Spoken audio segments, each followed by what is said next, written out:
Hello. क्या हाल चाल है, कैसे हो आप सब। अब हम लोग place and value of supply करने वाले हैं इनडायरेक्ट टैक्स का। हमने इनडायरेक्ट टैक्स का बहुत सारा चैप्टर्स को कंप्लीट कर दिया। आइए एक बार देखते हैं कि कौन कौन से चैप्टर्स को हमने कंप्लीट कर दिया है इनडायरेक्ट टैक्स का। देखिए, सबसे पहले पहले हमने कंप्लीट किया basic concept of indirect tax. उसके बाद taxable event and supply, levy and exemption भी कंप्लीट कर दिया, फिर टाइम ऑफ सप्लाई भी कंप्लीट कर दिया, यहाँ रजिस्ट्रेशन अंडर जीएसटी भी हमने कंप्लीट कर दिया। अब हम लोग करने वाले हैं place and value of supply. Place and value of supply जो कि 15 मार्क्स के लिए इंपॉर्टेंट है, बहुत इंपॉर्टेंट चैप्टर है। इस चैप्टर में से 5 मार्क्स का थियरी आएगा और 10 मार्क्स का प्रैक्टिकल आएगा, 10 मार्क्स का प्रैक्टिकल आएगा। तो ये इसका पहले थियरी आप समझिए, हम थियरी का वीडियो अटैच कर दे रहे हैं, इसका पहले आप थियरी समझिए, फिर हम प्रैक्टिकल करवाएंगे नेक्स्ट वाला पार्ट में। ठीक है। ये पार्ट में आप पहले लाइक करो, कमेंट करो, शेयर करो, तभी हम प्रैक्टिकल का वीडियो लाएंगे, वरना नहीं।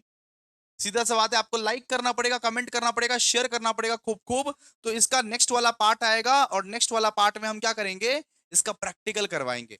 Place and value of supply में ना बहुत इंपॉर्टेंट 10 मार्क्स का छपा हुआ सम आएगा। 10 मार्क्स का छपा हुआ सम। पहले आप लोग इसका थियरी कर लीजिए पार्ट ए में, कि आप पहले थियरी समझोगे तब तो प्रैक्टिकल समझोगे। उसके बाद हम आपको इसका जो है प्रैक्टिकल समझा देंगे। और सुनिए, इसको भी हैंड रिटन नोट से ही करना है, इसको भी ये हैंड रिटन नोट से ही करना है। ये हैंड रिटन नोट्स अगर किसी को भी लेना है, place and value of supply को संजीवनी बूटी से नहीं करना है, हैंड रिटन नोट से करना है। इसका अगर हैंड रिटन नोट्स लेना है किसी को, तो आप लोग प्लीज मेरे कमेंट बॉक्स में जाओ। कमेंट बॉक्स में यूट्यूब में जो देख रहे हो ना, कमेंट में जाओ, कमेंट का पिंड कमेंट चेक करो। पिंड कमेंट मतलब ये पिन किया हुआ कमेंट चेक करो, वहां पे लिंक रहेगा टेलीग्राम का, वहां घुस जाओ और ये हैंड रिटन नोट्स ले लो। और मैं पढ़ा रहा हूं नॉर्मली, आप पढ़ो अच्छे से। नेक्स्ट पार्ट में मिलते हैं, नेक्स्ट पार्ट में इसका सम्स करेंगे, नेक्स्ट पार्ट में हम लोग इसका क्या करेंगे, सम्स करेंगे। Thank you so much guys. अच्छे से पढ़िए, लाइक कीजिए, कमेंट कीजिए, शेयर कीजिए। हेलो एवरीवन, क्या हाल चाल है, कैसे हो आप सब। आई होप आप सब बहुत बढ़िया होंगे। मैं बता दूं, मैं भी बहुत अच्छा हूं। जीएसटी का चैप्टर नंबर 5 में आप लोग का स्वागत है। चैप्टर नंबर 5 का नाम है place and value of supply.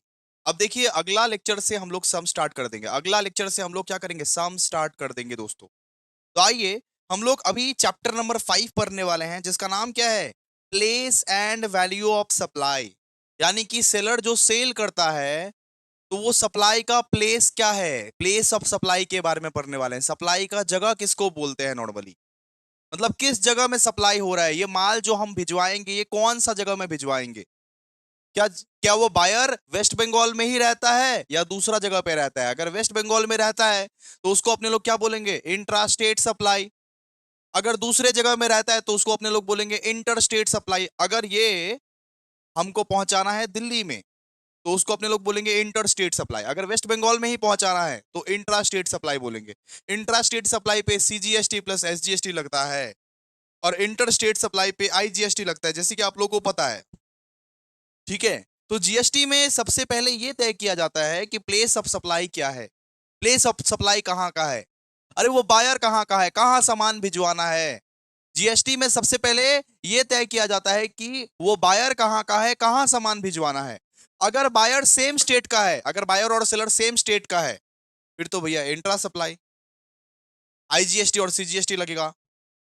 वो सॉरी, सीजीएसटी और आईजीएसटी लगेगा। अगर बायर डिफरेंट स्टेट का है, मैं वेस्ट बंगाल का हूं और वो दिल्ली का है, मैं सेलर हूं वेस्ट बंगाल का हूं और ये सामान मेरे को दिल्ली भेजना है, तो फिर आईजीएसटी लगेगा। इंट्रा और इंटर का कंसेप्ट है, सीधा सा बात है। तो आइए पढ़ते हैं प्लेस ऑफ सप्लाई एक्चुअली किसको किसको कहा जाता है, कौन कौन सा सिचुएशन में कौन कौन से गुड्स को अपने लोग प्लेस ऑफ सप्लाई कहते हैं, प्लेस ऑफ सप्लाई कहते हैं। तो आइए पढ़िए, इसको जरा ध्यान से पढ़ना पड़ेगा। So the concept of place of supply is needed to determine whether a particular supply is intrastate or interstate accordingly। सीधा सा बात है, प्लेस ऑफ सप्लाई हम लोग क्यों पढ़ रहे हैं, क्योंकि ये पता करने के लिए कि सप्लाई इंट्रास्टेट है या इंटरस्टेट है। क्या वेस्ट बंगाल के अंदर ही सप्लाई हो रहा है या दूसरे स्टेट्स में भी सप्लाई हो रहा है। इंट्रास्टेट है तो तो ये सीजीएसटी प्लस एसजीएसटी लगेगा। इंटर स्टेट है तो आईजीएसटी लगेगा। And accordingly GST is applicable, उसके हिसाब से जीएसटी एप्लीकेबल होगा। इंट्रा स्टेट और इंटर स्टेट के हिसाब से जीएसटी एप्लीकेबल होगा। तो बहुत सारे बच्चे लोग पूछते हैं कि भैया प्लेस ऑफ सप्लाई पूछने, प्लेस ऑफ सप्लाई पढ़ने का दरकार क्या था। तो प्लेस ऑफ सप्लाई इसी के लिए पढ़ते हैं, ये पता करने के लिए कि सप्लाई इंट्रा स्टेट है या इंटर स्टेट है, और जीएसटी उस पे कितना लगने वाला है, जीएसटी उस पे कैसे लगने वाला है इसके लिए। तो section number 10 deals with the good supply with India, the provisions are explained below. मतलब ये सारे सिचुएशंस हम लोग को अभी पढ़ने पड़ेंगे। ये सारे सिचुएशंस में प्लेस ऑफ सप्लाई को डिफाइन किया हुआ है कि प्लेस ऑफ सप्लाई एक्चुअली किसको बोलते हैं, किसको प्लेस ऑफ सप्लाई बोलते हैं, कौन सा किसका प्लेस है। ठीक है, सबसे पहले देखिए, सबसे पहले situation number 1, when the supply involved movement of the goods. जब एक माल एक जगह से दूसरी जगह पे भेजा जाता है, जब एक माल एक जगह से दूसरी जगह पे भेजा जाता है, तो जिस जगह भेजा जाता है वही उसका प्लेस ऑफ सप्लाई है, वही उसका प्लेस ऑफ सप्लाई है। मान लीजिए एक तो माल है वेस्ट वेस्ट वेस्ट बंगाल से उड़ीसा तक भेजा गया, वेस्ट बंगाल से उड़ीसा तक भेजा गया, तो उड़ीसा उड़ीसा तक भेजा गया ना, उड़ीसा में बाहर रहता है ना, तो ये उड़ीसा को ही आप लोग प्लेस ऑफ सप्लाई बोलेंगे। सिचुएशन नंबर 1 बोलता है कि जब एक माल एक जगह से दूसरी जगह तक भेजा जाता है, तो जहां भेजा गया है वही प्लेस ऑफ सप्लाई माना जाएगा, जहां पे भेजा गया है वही प्लेस ऑफ सप्लाई माना जाएगा। एक माल वेस्ट बंगाल से उड़ीसा भेजा गया है, तो वो उड़ीसा को ही प्लेस ऑफ सप्लाई अपने लोग मानेंगे। क्लियर है? ओके, तो आइए पढ़िए इसको। So the place of supply shall be the location of the goods at the time at which movement of the goods terminates the delivery।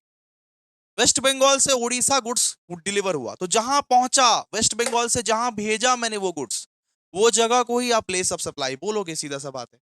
West Bengal से वेस्ट बंगाल ही गया, तो वही है place of supply. West Bengal से उड़ीसा गया, मुंबई गया, दिल्ली गया, जहां पे गया, वेस्ट बंगाल से ये सामान हम जहां पे भेजे वही है प्लेस ऑफ सप्लाई। ठीक है, ये था सिचुएशन नंबर 1।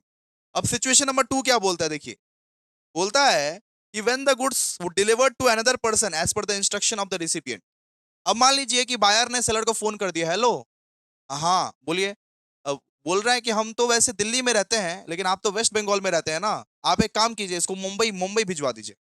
सेलर ने मतलब यहाँ पे वो बायर ने सेलर को इंस्ट्रक्शन दिया कि वो तो दिल्ली में रहता है, लेकिन आप इस माल को मुंबई मुंबई भिजवा दिया। हमको बोला कि हम तो वैसे दिल्ली में रहते हैं, तो वेस्ट बंगाल से आप दिल्ली में मत भिजवाइएगा, आप इस माल को मुंबई मुंबई भिजवा दिए। तो बायर ने मेरे को खुद इंस्ट्रक्ट किया है कि ये जो माल का सप्लाई है वो मुंबई कर दीजिए, तो उस केस में मुंबई उसका प्लेस ऑफ सप्लाई है, उस केस में मुंबई उसका प्लेस ऑफ सप्लाई है। तो देखिए ना, यहाँ पे लिखा हुआ है where the goods delivered to another person as per the instruction of recipient. मतलब खुद मेरे को बायर ने फोन करके बोला कि भाई साहब सुनिए ना, आप जो गुड्स का सप्लाई करने वाले थे ना, वो दिल्ली मत करवाइएगा, मैं तो वैसे दिल्ली में रहता हूं, मुंबई में मेरा एक आदमी है, मुंबई में मेरा गोडाउन है, मुंबई में करवा दीजिए वेस्ट बंगाल से, वेस्ट वेस्ट वेस्ट बंगाल से आप मुंबई में करवा दीजिए। तो प्लेस ऑफ सप्लाई कहां माना जाएगा, मुंबई। प्लेस ऑफ सप्लाई कहां माना जाएगा, जहां पे वो गुड सप्लाई हो रहा है, जहां पे वो गुड सप्लाई हो रहा है। ठीक है, तो where goods are delivered to another person as per the instruction of the buyer, जब बायर ही खुद इंस्ट्रक्ट करे कि हमारे लोकेशन पे मत भेजिए, मेरा एक तो आदमी है, उसके लोकेशन पे भिजवा दीजिए। अरे बायर फोन करके मेरे को बोला कि मेरे लोकेशन पे मत भेजिए साहब, मेरा एक तो आदमी है मुंबई में, आप मुंबई मुंबई भिजवा दीजिए। मैंने उसका बाद में मुंबई भिजवा दिया, तो मुंबई को ही प्लेस ऑफ सप्लाई बोला जाएगा। मुंबई को क्या बोला जाएगा, प्लेस ऑफ सप्लाई। उस सिचुएशन में मुंबई को ही प्लेस ऑफ सप्लाई बोला जाएगा। तो where goods are delivered to another person as per the instruction of the buyer and the goods are the goods are deemed to be delivered to the buyer and the place of supply shall be the location of the buyer। ठीक है, done. अब देखिए, अब situation number 3, अब situation number 3, where the supply does not involve movement of the goods. मान लीजिए, मान लीजिए कि हम है वेस्ट बंगाल के, ठीक है, हम सप्लायर है, हम है वेस्ट बंगाल के, हम सप्लायर है, और एक है मिस्टर एक्स जो मेरा बायर है, वो रहता है दिल्ली, वो रहता है कहां पे, दिल्ली। वो मेरे को फोन करके बोला कि हेलो सर जी, आपको दिल्ली भिजवाने की कोई भी जरूरत नहीं है सामान। हमको वो फोन करके बोला कि आपको दिल्ली भिजवाने की कोई भी जरूरत नहीं है सामान। आप एक काम कीजिए, वेस्ट बंगाल में ही हमारा गोडाउन है, वेस्ट बंगाल में ही हमारा गोडाउन है, उसमें आप रखवा दीजिए। वेस्ट बंगाल में ही हमारा वेयर हाउस है, उसमें आप रखवा दीजिए, जब जब जैसे जैसे जरूरत पड़ेगा वैसे वैसे हम लेके चले जाएंगे। ठीक है, हम रहते हैं वेस्ट बंगाल में और मेरा जो बायर है वो रहता है दिल्ली में, तो हम दिल्ली दिल्ली दिल्ली भिजवाने वाले थे। फोन करके बोल रहा है कि हेलो सर, आप ना दिल्ली में सामान नहीं भिजवाइए, वेस्ट बंगाल में ही मेरा गोडाउन है, वेयर हाउस है, उसमें आप रखवा दीजिए ये सारा सामान, उसमें आप सारा सामान रखवा दीजिए, वहीं पे हमारा स्टोरेज है। और जब जब जैसे जैसे जरूरत पड़ेगा तब तब हम लोग खुद ले लेंगे। आप अभी तक अभी अभी के लिए वेस्ट बंगाल का जो गोडाउन है हमारा, उधर ही आप रखवा दीजिए, बस बात खत्म। तो इसको बोलते हैं no movement of goods. Goods अभी भी वेस्ट बंगाल के वेस्ट बंगाल में ही है, उसका वेयर हाउस में है, जब चाहे वो लेके जाएगा दिल्ली। मैंने उसको बेच दिया, मैंने उसको सेल कर दिया, गुड्स वेस्ट बंगाल में ही है, कोई मूवमेंट नहीं हुआ है गुड्स का। तो उस केस में सप्लायर का जो स्टेट है, सप्लायर का स्टेट जो है, मेरा जो स्टेट है वेस्ट बंगाल, उसी को प्लेस ऑफ सप्लाई माना जाएगा, क्योंकि अभी तक वेस्ट बंगाल में ही गुड्स पड़ा हुआ है। लिखिए ना, where the supply of the goods does not involve movement of the goods, then the location of the goods at the time of sale shall be the place of supply. Where the supply of the goods does not involve movement of the goods, then the location of the goods at the time of sale shall be the place of supply. जब goods waste Bengal के waste Bengal में ही है, उसने मेरे को phone करके बोल दिया कि वेस्ट बंगाल में ही हमारा वेयर हाउस है, वहीं पे रखवा दीजिए, हम नहीं लेके जाएंगे सब, हम अभी सामान नहीं लेके जाएंगे, तो गुड्स का तो मूवमेंट हुआ ही नहीं है कोई दूसरा जगह पे। तो वही जगह, वही सेम जगह क्या बन जाएगा उसका, वही सेम जगह उसका प्लेस ऑफ सप्लाई बन जाएगा, जहां से वो सामान खरीदा था। अब सिचुएशन नंबर 4 देखिए, अब situation number 4, where goods are assembled और इंस्टॉल्ड एट द साइट। अगर मान लीजिए कि गुड्स को खरीदते हो आप वेस्ट बंगाल में, आप रहते हो बिहार में, और गुड्स को असेंबल कर रहे हो आप हरियाणा में, ठीक है। मान लीजिए वो बायर गुड्स को खरीदा वेस्ट बंगाल में, खुद रहता है बिहार में, और हरियाणा में कुछ उसका प्रोजेक्ट चल रहा था, फैक्ट्री वैक्ट्री में, हरियाणा का उसका फैक्ट्री है, उसके लिए वो मशीन असेंबल कर रहा है, तो हरियाणा को प्लेस ऑफ सप्लाई माना जाएगा। हरियाणा, उस केस में हरियाणा को प्लेस ऑफ सप्लाई माना जाएगा, ठीक है। ठीक है, तो मैं मान लीजिए रहता हूं वेस्ट बंगाल में, वो बायर रहता है बिहार में, लेकिन हरियाणा में उसका मान लीजिए फैक्ट्री है, उस फैक्ट्री में वो मशीन का इंस्टॉलेशन कर रहा है। ये सारा का सारा मशीन हरियाणा गया, हरियाणा में जाके इंस्टॉलेशन हो रहा है, असेंबल हो रहा है मशीन। तो प्लेस ऑफ सप्लाई कहां का माना जाएगा, प्लेस ऑफ सप्लाई हरियाणा का माना जाएगा। यहां पे बोला गया है वेयर गुड्स आर असेंबल्ड और इंस्टॉल्ड एट साइट। जब बायर अलग जगह रहता है, सेलर अलग जगह रहता है, और इंस्टॉलेशन कोई अलग ही जगह चल रहा है। जब बायर ज- जब जब ये बायर रहता है बिहार में, और मैं रह रहा हूं वेस्ट बंगाल में, और उसका एक हरियाणा में फैक्ट्री है, वो मशीन का असेंबल, मशीन जो मैं सप्लाई किया हूं, मशीन का असेंबल वो हरियाणा में कर रहा है, तो Haryana is the place of supply for, ठीक है। हरियाणा हरियाणा उसका प्लेस ऑफ सप्लाई है। तो the place of supply shall be the place where such goods are assembled और इंस्टॉल्ड, ठीक है। आइए फिर देखिए, फिर फिर ये situation number 5, where goods are supply on board, एक मतलब कि वो कन्वीनियंस। अब देखिएगा कि कभी कभी ना, ट्रेन में आप बैठे रहते हो, ट्रेन में आप डोमिनोज पिज्जा मंगवाते हो, डोमिनोज पिज्जा। अब ट्रेन में बैठे रहते हो, स्टेशन आया, डोमिनोज पिज्जा डिलीवर हो जाता है। अब कभी कभी देखिएगा कि ट्रेन में ये पेंट्री से खाना आता है। तो यहाँ पे वही बोला है कि आप एयरक्राफ्ट में हो या ट्रेन में हो या कहीं पे भी हो, उस जगह अगर सप्लाई होता है, उस जगह अगर कुछ सप्लाई होता है, तो प्लेस ऑफ सप्लाई वही माना जाता है।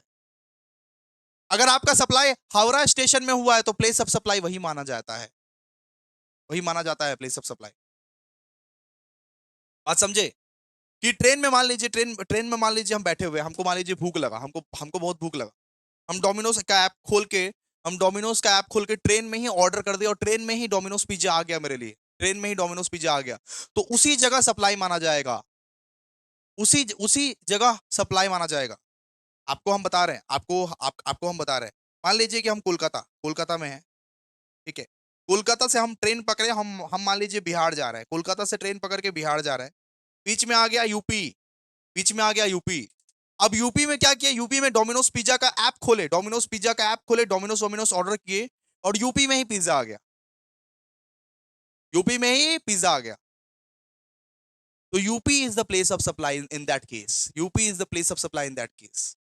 अगर आप ट्रेन में रहे और ट्रेन में ही कुछ मंगवा लो, बीच रास्ते में कुछ मंगवा लो, तो वही प्लेस ऑफ सप्लाई हो जाता है, ठीक है। क्लियर है? तो where the goods are supplied on a board of convenience, including the vessel, an aircraft, a train, or motor car, then the place of supply shall be the location in which such goods are taken on the convenience. ठीक है, समझे आप लोग? मान लीजिए हम कोलकाता से बिहार जा रहे हैं, अचानक हम ट्रेन में बीच बीच रास्ते में हम ट्रेन में हैं, तो अचानक हमको भूख लगा, भूख लगा, हम डोमिनोज का ऑर्डर किए, हम डोमिनोज का ऑर्डर कहाँ किए, यूपी में, तो प्लेस ऑफ सप्लाई कहाँ माना जाएगा, यूपी में। प्लेस ऑफ सप्लाई कहाँ माना जाएगा, यूपी में। ट्रेन हॉल्ट हुआ, ट्रेन रुका, यूपी में रुका, यूपी में हम डोमिनोज पिज्जा ऑर्डर किए, तो प्लेस ऑफ सप्लाई कहाँ माना जाएगा, यूपी में माना जाएगा। यहाँ पे वही चीज लिखा हुआ है, यहाँ पे वही चीज लिखा हुआ है, ठीक है। फिर ये situation number 6, in case of over the counter sale to the unregistered person. Unregistered person मतलब अगर मान लीजिए कि काउंटर काउंटर में सेल हो रहा है, आप सियालदह स्टेशन से टिकट विकेट खरीद रहे हो, मान लीजिए कि काउंटर में सेल हो रहा है, काउंटर में सेल हो रहा है, तो काउंटर में सेल हो रहा है, अगर उसका एड्रेस दिया हुआ है तो उसका एड्रेस को प्लेस ऑफ सप्लाई माना जाएगा। अगर मान लीजिए काउंटर में कुछ सेल हो रहा है, काउंटर में कुछ बिक रहा है, अब काउंटर में क्या बिकता है सर, टिकट विकेट बिकता है, पासेस वगैरह बिकता है, आप देखिए हो ना काउंटर वगैरह। अगर कोई ये काउंटर में कोई सामान वामान बेच रहा है, काउंटर सेल हो रहा है, ठीक है, तो यहाँ पे ये बोला गया है कि अगर उस पर्सन का, अगर उस पर्टिकुलर पर्सन का एड्रेस दिया हुआ है, क्योंकि एड्रेस वेड्रेस तो रहता है ना, अगर उस पर्सन का एड्रेस अवेलेबल है इनवॉइस में, तो उसका एड्रेस को प्लेस ऑफ सप्लाई माना जाएगा, उसका एड्रेस को प्लेस ऑफ सप्लाई माना जाएगा। अगर एड्रेस नहीं दिया हुआ है तो सप्लायर के ही एरिया को प्लेस ऑफ सप्लाई माना जाएगा, ठीक है।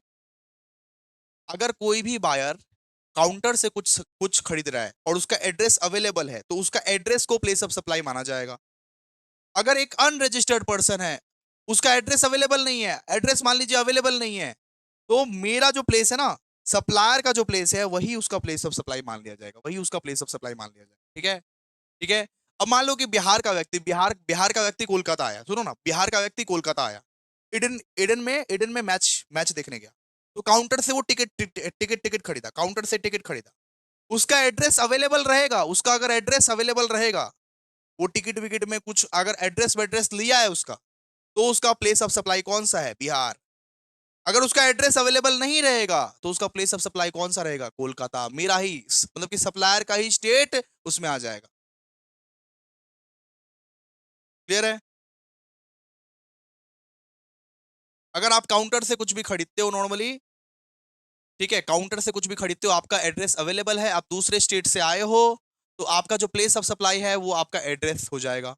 लेकिन आपका एड्रेस अवेलेबल नहीं है तो सप्लायर का स्टेट ही आपका प्लेस ऑफ सप्लाई हो जाएगा, ठीक है। डन। एंड सिचुएशन नंबर 7 बोलता है कि in case of e commerce sales, अगर आप अमेजन से कुछ मंगवाते हो, अमेजन से कुछ कुछ कुछ कुछ मंगवाते हो, तो अमेजन से जो कुछ मंगवाते हो, तो जहां वो डिलीवर्ड हो रहा है वहीं पे वो प्लेस ऑफ सप्लाई माना जाएगा, वहीं पे वो प्लेस ऑफ सप्लाई माना जाएगा, ठीक है। क्लियर है। मान लीजिए अमेजन से हम मंगवाए सामान जो कि दिल्ली से आ रहा है, दिल्ली से आ रहा है वेस्ट बंगाल, तो वेस्ट बंगाल ही मेरा प्लेस ऑफ सप्लाई हो जाएगा, जहां पे वो सामान डिलीवर हो रहा है वहीं पे उसका प्लेस ऑफ सप्लाई माना जाएगा। अच्छा, टॉपिक नंबर 2 नहीं पढ़ना है, टॉपिक नंबर 2 नहीं पढ़ना है, इसको याद कर लीजिएगा, रट लीजिएगा। In case of e commerce sale, अगर अमेजन से, मिंत्रा से, फ्लिपकार्ट से आप शॉपिंग कर रहे हो, वो कहीं और से आ रहा है, मतलब दिल्ली से आ रहा है वेस्ट, तो जहां पे आपका डिलीवरी होगा ना, जहां पे वो सामान आपका डिलीवरी होगा, वही आपका प्लेस ऑफ सप्लाई माना जाएगा, वही आपका प्लेस ऑफ सप्लाई माना जाएगा in case of e commerce sale, in case of e commerce sale, ठीक है। तो प्लेस ऑफ सप्लाई समझे कि किसको बोलते हैं, ओके।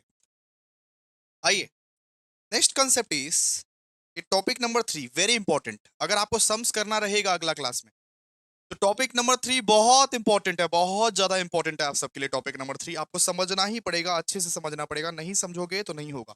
बहुत ही इजी लैंग्वेज में समझा रहा हूँ। टॉपिक नंबर 3 प्रैक्टिकल सम्स के लिए बहुत इंपॉर्टेंट है, ठीक है। तो टॉपिक नंबर 3 में बोला गया है वैल्यू ऑफ टैक्सेबल सप्लाई।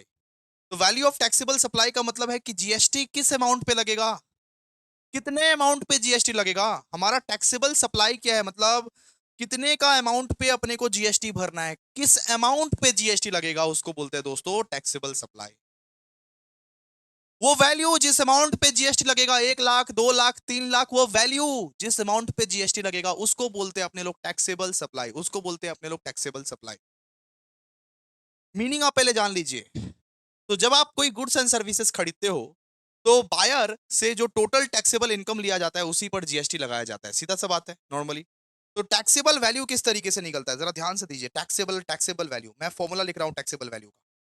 तो टैक्सेबल वैल्यू किस तरीके से निकालते हैं अपने लोग, टैक्सेबल वैल्यू निकालते हैं transaction value, transaction value plus कीजिएगा इंक्लूजन, कुछ कुछ उसमें इंक्लूड इंक्लूड करते हैं, इंक्लूजन उसको बोलते हैं, लेस करिएगा एक्सक्लूजन, कुछ कुछ उसमें एक्सक्लूड करते हैं, उसको एक्सक्लूजन बोलते हैं। तो जो आपका ट्रांजैक्शन वैल्यू है उसके साथ कुछ इंक्लूड करते हैं, ऐड करते हैं, और कुछ एक्सक्लूड कर देते हैं, उसको लेस करते हैं। ठीक है, उसको अपने लोग क्या बोलते हैं, टैक्सेबल वैल्यू, मतलब किस अमाउंट पे जीएसटी लगेगा, किस अमाउंट पे जीएसटी लगेगा। ठीक है, आइए सबसे पहले पढ़ते हैं कि ट्रांजैक्शन वैल्यू क्या होता है। ट्रांजैक्शन वैल्यू का मतलब होता है कि बायर ने जो प्राइस एक्चुअली पे किया है, बायर ने जो प्राइस एक्चुअली पे किया है, ये पेन को खरीदने के लिए मैंने 3,000 रुपए पे किए हैं, इसको मैंने क्या बोलूंगा, ट्रांजैक्शन वैल्यू। बायर ने जो प्राइस एक्चुअली पे किया है, अब इसमें दो अब इसमें दो कंडीशन है कि बायर रिलेटिव नहीं होना चाहिए।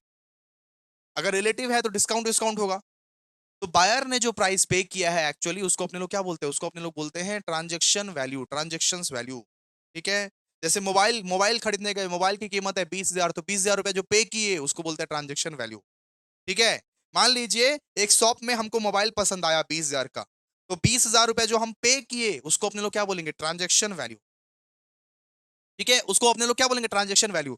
लेकिन मान लीजिए कि 20,000 का मोबाइल तो हमको पसंद आया, उसके साथ मेरे को एक तो लैपटॉप फ्री दे रहा है। तो लैपटॉप जो फ्री दे रहा है तो वो ऐसे ही तो नहीं दे रहा होगा, जरूर हम उसके रिलेटिव होंगे, जरूर हम उसके रिश्तेदार होंगे, जरूर वो मेरा मामा चाचा पापा लग रहा होगा। कि 20,000 का फोन में कोई लैपटॉप देता है क्या, होला? तो उसको नहीं बोलेंगे ट्रांजैक्शन वैल्यू। ट्रांजैक्शन वैल्यू किसको बोलेंगे, कि हम अननोन पर्सन की दुकान से खरीदने जा रहे हैं और 20,000 की खरीदी किए हैं, उसको अपने लोग क्या बोलते हैं, उसको अपने लोग बोलते हैं दोस्तों ट्रांजैक्शन वैल्यू, ट्रांजैक्शन वैल्यू। आइए लिखिए, आइए देखिए कि ट्रांजैक्शन वैल्यू किसको बोलते हैं, देखिए। So transaction value shall be the accessible value according to the section 15 of the CGST Act. Transaction value of supply of goods and services shall be its accessible value. Transaction value is the price actually paid or payable for the supply of the goods. मतलब कि transaction value का मतलब क्या है, तुमने कितना price पे किया, तुम मोबाइल का दुकान गए, एक मोबाइल के लिए तुमने कितना प्राइस पे किया, 20,000, 30,000, 40,000, कितना प्राइस पे किया, उसको उसको उसको बोलते हैं ट्रांजैक्शन वैल्यू। कि बायर ने एक्चुअली कितना प्राइस पे किया है, उसे अपने लोग क्या बोलते हैं, transaction value, transaction value. Transaction value would be acceptable only, transaction value तभी एक्सेप्टेबल होगा जब सप्लायर और बायर रिलेटेड ना हो, जब सेलर और बायर रिलेटेड ना हो, अपने आस पड़ोसी के लोग ना हो, या पापा चाचा ना हो। आप अपने रिश्तेदार के दुकान जाओगे तो रिश्तेदार आपके आपसे क्या पैसा चार्ज करेगा, पैसा चार्ज भी करेगा तो डिस्काउंट दे देगा, भर भर के डिस्काउंट दे देगा। वो ट्रांजेक्शन वैल्यू एप्लीकेबल नहीं है भाई। ट्रांजैक्शन वैल्यू तब एक्सेप्ट नहीं होगा जब सप्लायर और बायर रिलेटेड ना हो, जब सप्लायर और बायर के बीच में कोई रिश्ता ना हो, जब सेलर और बायर के बीच में कोई रिश्ता ना हो। ठीक है, लिखा हुआ है transaction value would be acceptable only following two condition are satisfied, where the supplier and recipient of the suppliers are not related। ठीक है, क्लियर है। ट्रांजैक्शन वैल्यू तभी एक्सेप्ट होगा जब सप्लायर और रिसिपिएंट जो है, या सप्लायर और वो बायर जो है, वो रिलेटेड ना हो आपस में। And the price is the sole consideration for supply, मतलब प्राइस ही सोल कंसिडरेशन है, उसके उसके उसके बदले में और कुछ नहीं मिल रहा है सेलर को, उसके बदले में दुआ आशीर्वाद नहीं मिल रहा है, सिर्फ प्राइस ही है सोल सोल कंसिडरेशन उसके लिए, प्राइस है सोल कंसिडरेशन उसके लिए। ठीक है, तो बेसिकली यही था, क्लियर है। तो ट्रांजेक्शन वैल्यू का मतलब क्या होता है, ट्रांजेक्शन वैल्यू का मतलब होता है बेटा कि बायर ने जो एक्चुअली प्राइस पे किया है उसको बोलते हैं ट्रांजेक्शन वैल्यू। अब कुछ कुछ चीज इंक्लूडेड रहता है ट्रांजेक्शन वैल्यू में, और कुछ कुछ चीज एक्सक्लूडेड रहता है ट्रांजेक्शन वैल्यू में। ठीक है, कुछ कुछ चीज इंक्लूडेड रहता है ट्रांजेक्शन वैल्यू में, कुछ कुछ चीज एक्सक्लूडेड रहता है। तो अब अपने लोग पढ़ेंगे इंक्लूजन इन ट्रांजेक्शन वैल्यू, क्या क्या ट्रांजेक्शन वैल्यू में, उस ट्रांजेक्शन वैल्यू में क्या क्या चीज हम इंक्लूड कर सकते हैं, कौन कौन सा चीज इंक्लूड कर सकते हैं। मान लीजिए कि ट्रांजेक्शन वैल्यू कितना है, 11,000। अब उसमें कौन कौन सा चीज इंक्लूड कर सकते हैं। तो लिखा हुआ है all taxes excluding GST, GST को छोड़ के जितना भी टैक्स लग रहा है उस पे, जितना भी टैक्स लग रहा है सब लगा दो उस पे। ट्रांजेक्शन वैल्यू में हम चाहे तो जीएसटी को छोड़ के जो भी टैक्स एप्लीकेबल है, जो भी टैक्स एप्लीकेबल है, जैसे कि ड्यूटी, सीज, फीस, चार्ज, वो सब सब लगा सकते हैं। जैसे मान लीजिए कि ट्रांजेक्शन वैल्यू है, मान लीजिए 11,000, और 500 रुपया हम म्यूनिसिपल टैक्स के नाम से ले सकते हैं। ठीक है, यहां पे बोल रहा है कि ट्रांजेक्शन वैल्यू में हम लोग चाहे तो और भी ज्यादा टैक्सेस लगा सकते हैं, all taxes excluding GST, GST को छोड़ के जो भी टैक्सेस लगा सकते हैं वो लगा सकते हैं, एप्लीकेबल होना चाहिए, बस वो एप्लीकेबल होना चाहिए। लिखा हुआ है बट नेवर एट जीएसटी और कंपेंसेशन सेस, जीएसटी और कंपेंसेशन सेस नहीं लगा सकते, कोई भी अगर मतलब ड्यूटीज है, सीज है, फीस है, चार्ज है, वो सब सब लगा सकते हैं, लेकिन जीएसटी और कंपेंसेशन सेस नहीं लगा सकते हम। तो ट्रांजैक्शन वैल्यू में ऑल टैक्स लग सकता है एक्सक्लूडिंग जीएसटी, ऑल टैक्स लगा सकते हो आप लेकिन एक्सक्लूडिंग जीएसटी, जीएसटी को छोड़ के, जीएसटी को छोड़ के, ठीक है। फिर बोला है कि supplier obligation borne by recipient, supplier का खर्चा अगर बायर ने दिया हो, सप्लायर का खर्चा अगर बायर ने दिया हो तो वो भी ऐड होगा, ठीक है। अब देखिए सप्लायर की तरफ से आप फोन लेने गए, आप फोन लेने गए, सप्लायर की तरफ से ना पैकेजिंग फ्री था, फोन था 9,000 का और पैकेजिंग था 1,000 का, वो बिल्कुल फ्री था। अब बायर इतना अमीर, बायर इतना अंधा, बोला कि हम पैकेजिंग चार्जेस भी आपको देंगे। अरे मुझे पता है कि पैकेजिंग चार्जेस फ्री है लेकिन हम फिर भी आपको पैकेजिंग चार्जेस देंगे। अगर बायर आप बायर बायर वो फ्री वाला आइटम्स को भी वो पेड कंसिडर कर लिया, अगर वो 1,000 रुपया फ्री नहीं लिया, बोला कि 1,000 रुपया हम पे करेंगे, तो वो भी ऐड होगा, वो भी ट्रांजेक्शन वैल्यू में ऐड हो जाएगा, ठीक है। 9,000 का सामान था और 1,000 का पैकेजिंग फ्री था सेलर के हिसाब से, ठीक है। ठीक है, 1,000 का, 1,000 का ये 1,000 का मान लीजिए, ये मतलब 1,000 का वो पैकेजिंग फ्री था, तो ये बायर ने बोला अरे फ्री व्री अपन फ्री व्री नहीं लेते, अपन सीधा 10,000 पे करेगा तेरे को, अपन को क्या तुम गड़ी बड़ी समझे हो क्या, अपन फ्री व्री नहीं लेते, अपन सीधा 10,000 पे करेगा। तो वो जो 1,000 रुपये एक्स्ट्रा पे किया ना, वो भी उसका ट्रांजेक्शन वैल्यू में ऐड हो जाएगा, वो भी उसका ट्रांजेक्शन वैल्यू में ऐड हो जाएगा, समझा, ट्रांजेक्शन वैल्यू में ऐड हो जाएगा, मतलब उस पे जीएसटी लगेगा, सीधा सा बात है। फिर incidental expenses in relation to supply, supply से जुड़े एक्स्ट्रा एक्स्ट्रा खर्चे भी ऐड होते हैं, सप्लाई से जुड़े एक्स्ट्रा खर्चे भी ऐड होते हैं, जैसे कि डिलीवरी चार्ज हो गया, ट्रांजिट इंश्योरेंस हो गया, इंस्टॉलेशन चार्जेस हो गया, वगैरह वगैरह। आप एक टीवी खरीदोगे, टीवी का चार्जेस है, मान लीजिए आप एक टीवी खरीदोगे, टीवी का चार्जेस रहता है 20,000, लेकिन उसका इंस्टॉलेशन फीस लग जाता है 500, 1,000 रुपया उसका डिलीवरी लग जाता है, तो वो सब भी ट्रांजेक्शन वैल्यू में बोला ऐड करने के लिए। इंसिडेंटल एक्सपेंसेस का मतलब क्या है कि आपने एक टीवी खरीदा, लेकिन उसमें इंस्टॉलेशन चार्ज भी आपका लग जा रहा है, ट्रांजिट इंश्योरेंस भी लग जा रहा है, डिलीवरी चार्ज भी लग जा रहा है, उन सबको भी आप ऐड करो, उन सबको भी आप उसमें ऐड करो उन सबको। फिर बोला है कि सब्सिडीज, बोला है कि गवर्नमेंट को छोड़ के अगर कोई प्राइवेट ऑर्गेनाइजेशन अगर आपको सब्सिडी प्रोवाइड कर रहा है तो वो भी ऐड होगा। आप एक फोन खरीदने गए, आप एक फोन खरीदने गए, तो 8,000 का फोन है मान लीजिए, 8,000 का फोन है, उसमें से 4,000 आपका खुद का पॉकेट का पैसा है और 4,000 आपको मान लीजिए कोई प्राइवेट एनजीओ ने दिया है, ठीक है। सुनिए ध्यान से, आप एक फोन खरीदने गए, 8,000 का फोन है, उसमें से 4,000 आपने खुद का पॉकेट से दिया और 4,000 आपको कोई एनजीओ ने दिया है, एनजीओ ने आपको दिया है, प्राइवेट एनजीओ ने। तो प्राइवेट एनजीओ ने अगर कोई सब्सिडीज दिया है तो वो भी ट्रांजेक्शन वैल्यू के साथ ऐड होगा, वो भी ट्रांजेक्शन वैल्यू के साथ ऐड हो जाएगा। तो 4,000 प्लस 4,000 8,000 ही होगा यहाँ पे, ठीक है, क्लियर है। तो subsidies directly link with the price excluding subsidies provided by the central government and state government, government को छोड़ के, गवर्नमेंट अगर कोई सब्सिडीज पे कर रही है उसको छोड़ के कोई कोई प्राइवेट संस्था अगर कोई सब्सिडी पे कर रही है, कोई प्राइवेट ऑर्गेनाइजेशन अगर आपको सब्सिडीज पे कर रही है, तो वो भी ट्रांजेक्शन वैल्यू में ऐड होगा, वो भी ट्रांजेक्शन वैल्यू में ऐड होगा, इंक्लूड होगा ट्रांजेक्शन वैल्यू में वो भी, ठीक है, एक्सक्लूड नहीं होगा, इंक्लूड होगा, ठीक है। इसमें एक चीज नहीं आएगा, बस गवर्नमेंट सब्सिडी, अगर कोई भी गवर्नमेंट आपको सब्सिडी प्रोवाइड कर रही है वो नहीं आएगा, लेकिन प्राइवेट ऑर्गेनाइजेशन अगर आपको सब्सिडी प्रोवाइड कर रही है तो वो ऐड होगा उसमें, ठीक है। फिर इंटरेस्ट, लेट फीस और पेनाल्टी, ये सब भी इंक्लूड होगा, इंटरेस्ट, लेट फीस और पेनाल्टी। मान लीजिए कि आपने फोन ईएमआई पे लिया है, तो मतलब मान लीजिए 15,000 का फोन है, आपने फोन ईएमआई पे लिया, 15,000 का फोन है, एक महीना आपने ईएमआई नहीं भरा, तो 1,500 का इंटरेस्ट लग गया, तो अब आपका फोन का प्राइस कितना हो गया, ट्रांजेक्शन वैल्यू कितना हो गया, 16,500। आपने एक फोन लिया 15,000 ईएमआई पे और एक महीने आपने नहीं भरा, तो ये क्या है, लेट फाइन भी ट्रांजेक्शन वैल्यू में ऐड हो जाएगा, तो अब आपका फोन कितना का हो गया, 16,500 का हो गया, 16,500 पे जीएसटी लगेगा। अब 15,000 पे जीएसटी नहीं लगेगा, 16,500 पे जीएसटी लगेगा, क्योंकि लेट फाइन आपने 1,500 का भरा है। तो कोई भी फाइन होता है, इंटरेस्ट होता है, पेनाल्टी होता है, वो सब भी इंक्लूड हो जाएगा, वो सब भी ट्रांजेक्शन वैल्यू में इंक्लूड हो जाएगा। तो हम क्या फॉर्मूला सिखाए थे आप लोगों को, हम फॉर्मूला सिखाए थे कि टैक्सेबल वैल्यू किस तरीके से निकालते हैं, ट्रांजेक्शन वैल्यू प्लस जो कुछ भी तुम इंक्लूड कर सकते हो, लेस कर दोगे एक्सक्लूजन। तो अपने लोग इंक्लूजन के बारे में तो पढ़ लिए, वापस एक बार पढ़ा देते हैं कि ट्रांजेक्शन वैल्यू मतलब कौन सा, बायर ने जो एक्चुअली प्राइस पे किया उसको बोलते हैं ट्रांजेक्शन वैल्यू, अब ट्रांजैक्शन वैल्यू में जो जो चीज भी इंक्लूड हो सकती है उसको बोलते हैं इंक्लूजन, जो जो चीज एक्सक्लूड होती है उसको बोलते हैं एक्सक्लूजन। ट्रांजैक्शन वैल्यू में इंक्लूजन को ऐड करते हैं, एक्सक्लूजन को लेस करते हैं, हमारा क्या निकल जाता है, टैक्सेबल वैल्यू। उस पे जीएसटी लगेगा, उस पे जीएसटी लगेगा। तो ट्रांजैक्शन वैल्यू में इंक्लूजन क्या क्या हो सकते हैं, ऑल टैक्सेस एक्सक्लूडिंग जीएसटी, सारा का सारा टैक्सेस एक्सक्लूडिंग जीएसटी इंक्लूड हो सकता है, वो ट्रांजैक्शन वैल्यू में मतलब कि इंक्लूड हो सकता है। फिर suppliers obligations borne by recipient, supplier obligations borne by recipient. ठीक है, एक मिनट। अगर मान लीजिए एक फोन है 9,000 रुपया और 1,000 का फ्री दे रहा था सेलर, लेकिन बायर ने फ्री नहीं लिया 1,000 का, बायर बायर ये 10,000 ही पे करके गया, तो वो 10,000 ही उसका ट्रांजेक्शन वैल्यू माना जाएगा, इंक्लूड होगा वो सब सब चीज, इंक्लूड होगा वो सब सब चीज उसका, ठीक है। फिर incidental expenses in relation to supply, ठीक है।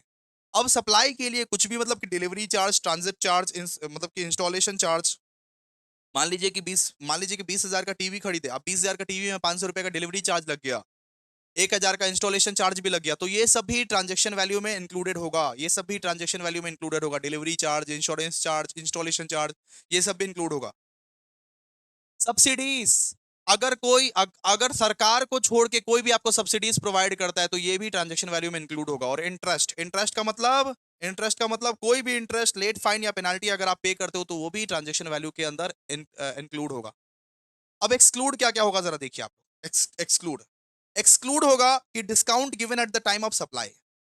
अगर आप लोगों को ट्रेड डिस्काउंट मिला है, ट्रेड डिस्काउंट, अगर आपको कोई ट्रेड डिस्काउंट या कैश डिस्काउंट मिला है तो वो एक्सक्लूड हो जाएगा, ठीक है।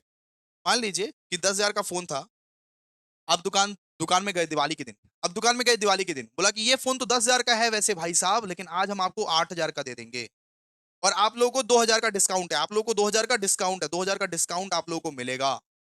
तो ये क्या होगा, ये ट्रांजेक्शन वैल्यू से एक्सक्लूड हो जाएगा, ये ट्रांजेक्शन वैल्यू से एक्सक्लूड हो जाएगा, ठीक है। फिर discount on a future date, so discount allowed after the supply has been effected shall be deducted if the following condition are satisfied। मतलब मान लीजिए सप्लाई हो गया, फिर फ्यूचर डेट को भी डिस्काउंट अलाउ हो सकता है, अगर ये सारे कंडीशंस अगर सेटिस्फाई हो जाए तो, ठीक है। आपको जितना अभी पढ़ाए उतना ही अभी पढ़िएगा। एक्सक्लूजन में आप इसको ही सिर्फ पढ़िएगा, इस एक्सक्लूजन में आप सिर्फ ये फर्स्ट वाला पॉइंट को ही पढ़िएगा, discount given at the time of supply. तो ट्रेड डिस्काउंट और कैश डिस्काउंट जो रहता है वो डिडक्ट होता है नॉर्मली, ठीक है। डन। तो गाइस आई होप आप सबको मजा आया होगा place and value of supply का पार्ट ए में। इसका पार्ट बी भी बहुत बहुत जल्दी आएगा, जहां पे मैं ट्रांजेक्शन्स वैल्यू का सम्स करवाने वाला हूं, ट्रांजेक्शन्स वैल्यू का फुल फ्लेज मैं सम्स करवाने वाला हूं। इसीलिए पहले आप लाइक कर दीजिए, कमेंट कर दीजिए, शेयर कर दीजिए, तब जाके सम्स वगैरह आएगा। Thank you so much.